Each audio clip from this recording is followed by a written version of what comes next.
Di antara nasihat salah seorang kekasih Allah Ta'ala yaitu Habib Abu Bakar bin Muhammad As-Segaf Gresik. Beliau menyampaikan, husnudzan kama maqulna lakum miraran, innahul iksirul akbar wal kibritul ahmar wa innahu babun muslun Allah Azza wa Jal. Wa sahib husnudzan dakhilun fil faidah kharijun minal khasarah wa in akhta'ah. Beliau mengatakan bahwasanya prasangka baik, berpikir positif, itu adalah salah satu hal yang disebut iksir. Iksir itu seperti keajaiban. Bisa membuat satu benda yang tidak berharga menjadi benda yang harganya tidak ternilai. Nah, jadi merubah nilai sesuatu, itu iksir. Wal kibritul ahmar. Kibrit ahmar itu ada satu benda yang sangat mahal dan langka, bahkan di dunia itu dalam perumpamaan itu hanya ada satu. Dan kalau ada orang yang menyebutkan sesuatu yang langka itu sampai ungkapannya a'azzu minal kibril ahmar. Ini lebih susah, ini lebih langka dibandingin kibritul ahmar. Dan husnudzon adalah pintu untuk sampai kepada Allah Subhanahu wa taala. Jadi setiap hamba yang dia itu bisa berpikir positif atas takdir yang Allah berikan kepada dirinya, maka itu adalah hamba yang berhusnudzon kepada Allah Subhanahu wa taala. Setiap hamba yang bisa memandang positif setiap apapun yang dilakukan sama orang lain. Tentunya selama perbuatannya ada sisi positif, juga ada kacamata, mungkin kita bisa menilai negatif, tapi kita tetap mengarahkan pada positif. Nah, ini adalah salah satu pintu yang bisa menjadikan orang mendapatkan kebaikan. Faedah, beruntung. Orang itu yang biasa berpikir positif, husnudzon, dia akan beruntung sekalipun salah. Ini dikisahkan di sini. Beliau mengisahkan.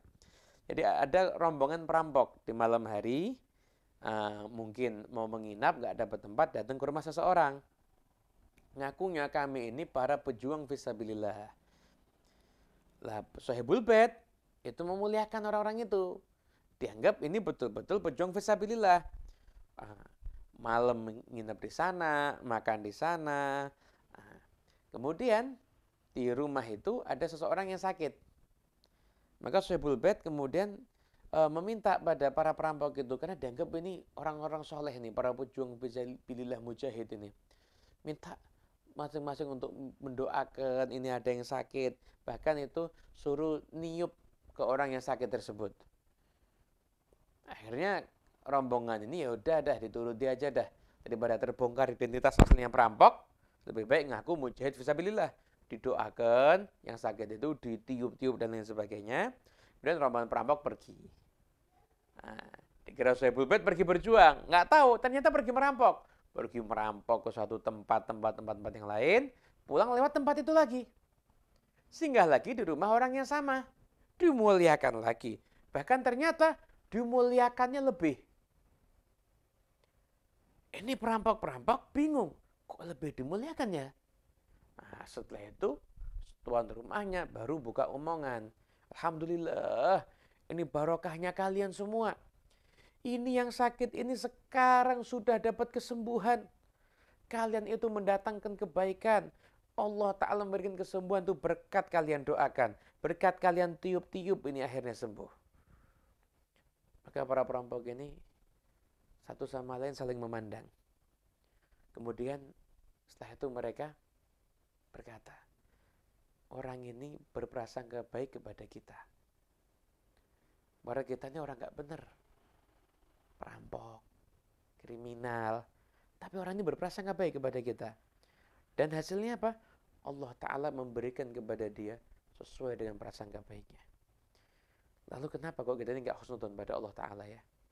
Kita gak bertobat pada Allah Ta'ala. Tapi kita ini kok gak yakin Allah Ta'ala akan ngasih rezeki kita. Kita lebih baik kita tobat husnudzon pada Allah Ta'ala. Insya Allah Allah Ta'ala akan ngasih kepada kita rezeki yang luas dan rezeki yang berkah dari sisinya. Akhirnya semua rombongan perampok itu bertobat di jalan Allah Subhanahu Wa Ta'ala dengan tobat yang sesungguhnya karena berkat husnudzon orang tersebut. Nah, jadi orang yang mau berprasangka baik itu insya Allah adalah orang yang punya kebaikan. Jadi tidak bisa berprasangka baik kecuali orang yang dalam hatinya punya kebaikan. Kenapa? Karena kebaikan akan menampilkan juga kebaikan. Kebaikan yang di batin akan menampilkan kebaikan yang ada di zahir. Namun apabila orang itu hanya bisa berprasangka buruk, maka dia harus waspada dengan dirinya. Jangan-jangan prasangka buruk yang ada itu karena keburukan yang tersimpan dalam diri.